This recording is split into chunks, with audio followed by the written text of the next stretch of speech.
YouTube. Hey, I guess first of all I want to apologize for the all of my videos that are POV, point of view videos. I am working, trying to make a change. What you guys should know is that I shoot all of my videos with my phone. I don't actually have a camera or any kind of recording equipment like most of the bigger channels have. I'm just a guy out here in my garage tinkering around and just trying to share some of the stuff that I've done or accomplished or whatever you want to call it, you know, and just trying to put it out there on YouTube. Maybe it'll help somebody else that's trying to do the same thing. This video is going to be about if you would go back in my channel and look up the video. I did a cold start video on my Craftsman LT1000 and my riding mower, and in that video I talked about one of the weak points in my electrical system when I rewired my mower was the push button. When I redid the push button, I got a cheap one and it corroded and stuff, and I said I was going to be upgrading it and putting a different switch on there and stuff in that video, and I've done that. And so I just want to make an update video on my mower, the wiring system and stuff, and also kind of walk y'all through and talk to you a little bit about mower wiring. So without further ado, I'm going to flip this video around. Excuse the mess. There are also some other videos I posted. I'm out here in my garage still straightening and cleaning it up and stuff. I work a full-time job, and so I work over 40 hours a week, and so my time that I have to spend out here in the garage and working on this stuff is very limited. And so I'm doing the best I can, trying to get my garage all straightened up and stuff and cleaned up, but it is still quite the mess. And so but I've pretty much got everything I'm talking about right here, and so I'm going to flip this flip this camera around, flip my phone around, and show y'all what we're working with, what I'm talking about. So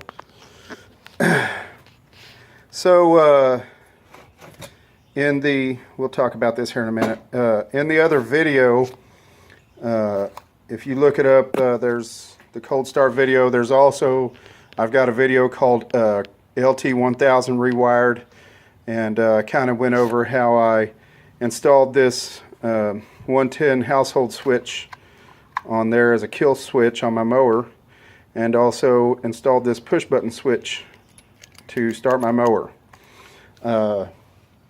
When I did my cold start video, I explained to you guys how this has some contacts in there that likes to get corroded up and get some corrosion on there, and so I either have to open that switch up and go inside and clean those contacts, or I just push this switch a bunch of times up and down, up and down, up and down, up and down, hoping it'll knock it off until it finally makes contact. And you know, it just gets to be a pain in the you-know-what to have to do that. And so this never really had any issues. It's just the fact, you know, it's a household switch on a mower. So just wanted to kind of try to change that up a little bit. So let's go over here and look at what I've done and what the changes I've made.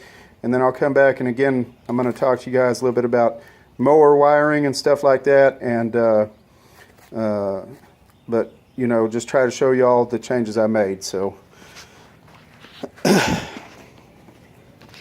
so you see, hold on a second guys, let me grab these switches again, I apologize. You see, if you watch my other videos, this used to be mounted right there. Yeah, right there. And then this used to be right here like this. And you just reach down and hit that button right there, and it would start up. I told y'all in the cold start video that I was going to be moving it up here on the dash, and so there you go. Now this is what's called a momentary toggle switch. In other words, it does not stay in the on when you flip it in the watch. See? It doesn't stay in the on position. It only stays in the on position as long as I hold it. So I like those kind of switches for this type of application. A lot of the big reason is why I'm getting caught up on my words today, guys. I'm getting tongue twisted. I apologize. But the reason why I like those is because a lot of your race car drivers use those. Race car builders use these kind of switches in their cars. And and so not only that, but the other switch, this switch here, was a 20 amp switch. This is also a 20 amp switch. So it's not like a step down or anything. It's the same amperage. And what was neat was I was able to, where the original key switch was, I was able to drill that out and put that switch right there where that key went. And so, and then you'll see this right here. This is a off and on push-pull switch. And this is now my kill switch. So when it's in like that, it's on, and pull it out, it's off. And I like it like that because, you know, if it was off that way, somebody might accidentally bump it and shut the mower off, and that would be nerve-wracking. And so, so anyway, let's fire it up and let y'all see it running here real quick, and then I'll discuss some more about the wiring.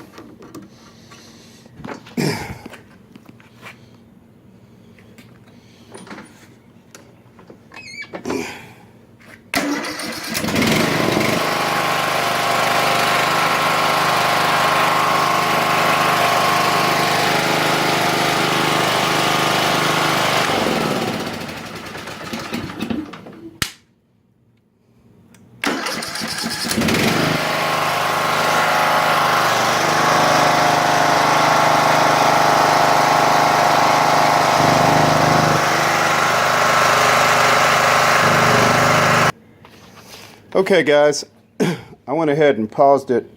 Y'all can watch my other videos and see that I don't like to kill it with the kill switch. I just have that as like a safety feature in case I just have to shut the mower off really fast.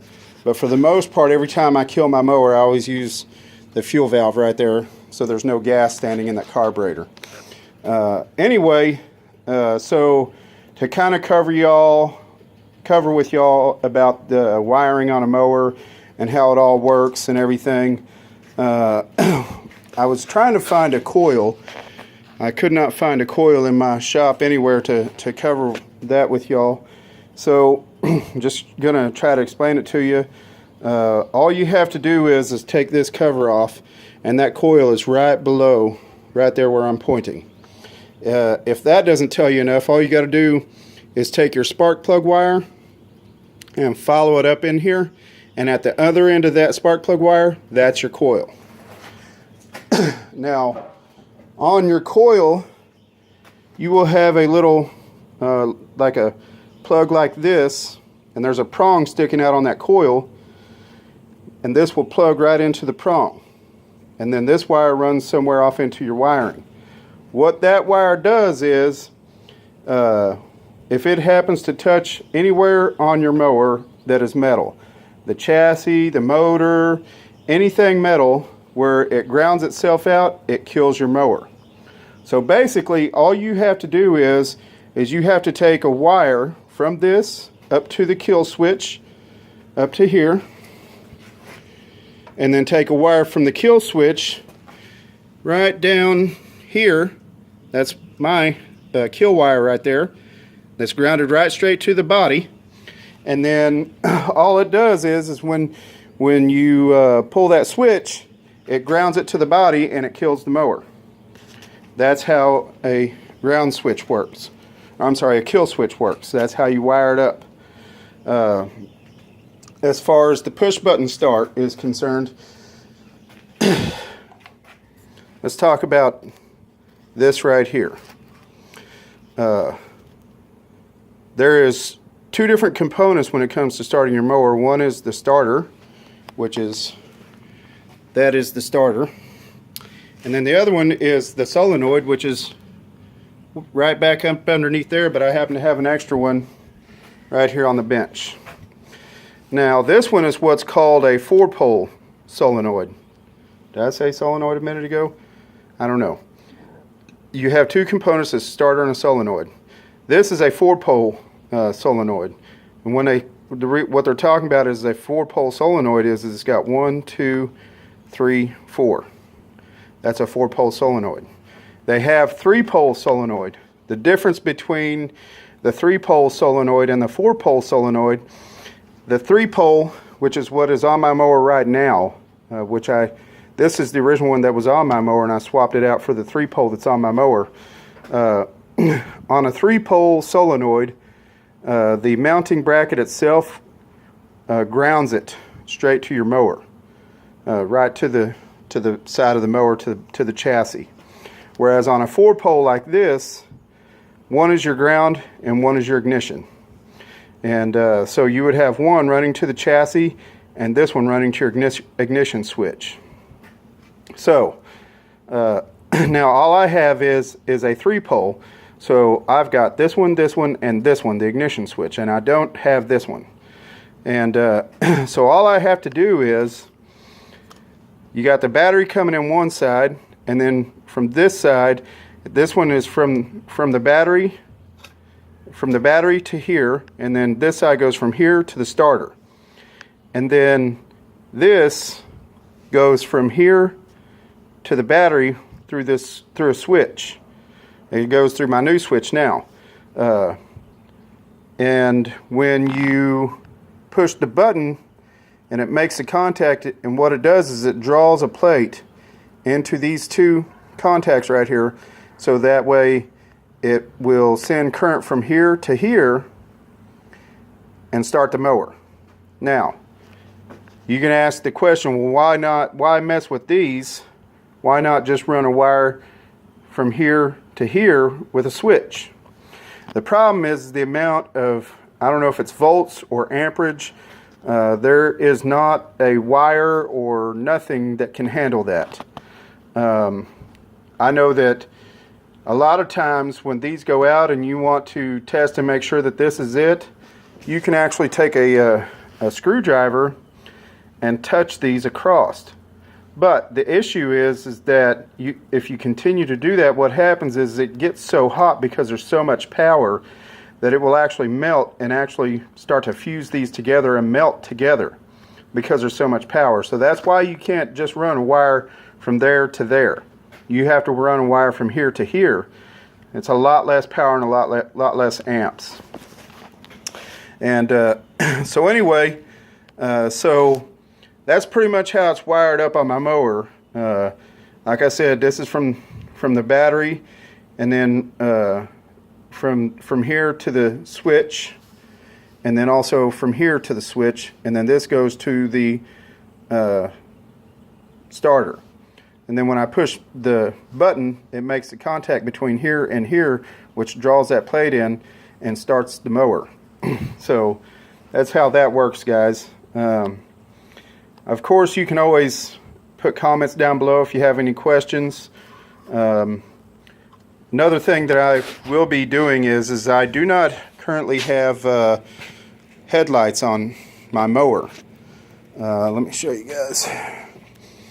I was able to wrangle up some sockets. Let's see here. Sorry about the mess, guys. I just got done working on this. And also a wiring harness here that I'm going to be trying to use. But let me walk over here to my hood. Hold on one second, guys. Here's my hood. You can see there's no headlights in there. It's never had them as long as I've owned the mower.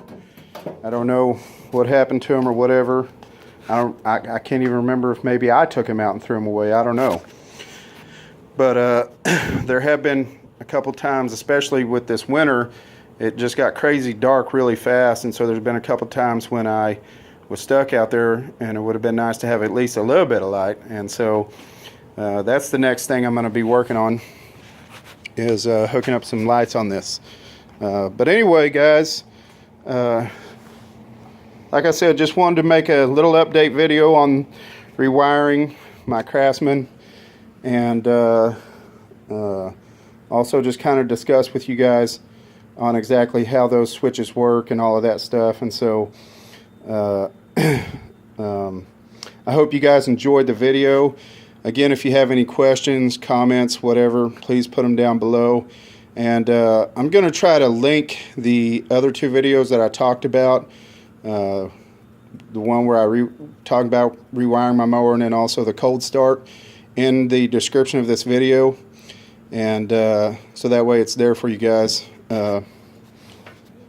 Anyway, so you guys take care, and we'll see y'all in the next one. And you guys might want to keep an eye on my channel. I'm going to start having some other things going on, some other projects, as soon as I get my garage and my shop in order. So that's kind of the reason why I'm doing it. So anyway, so thank you guys for watching, and again, like I said, we'll catch you in the next one.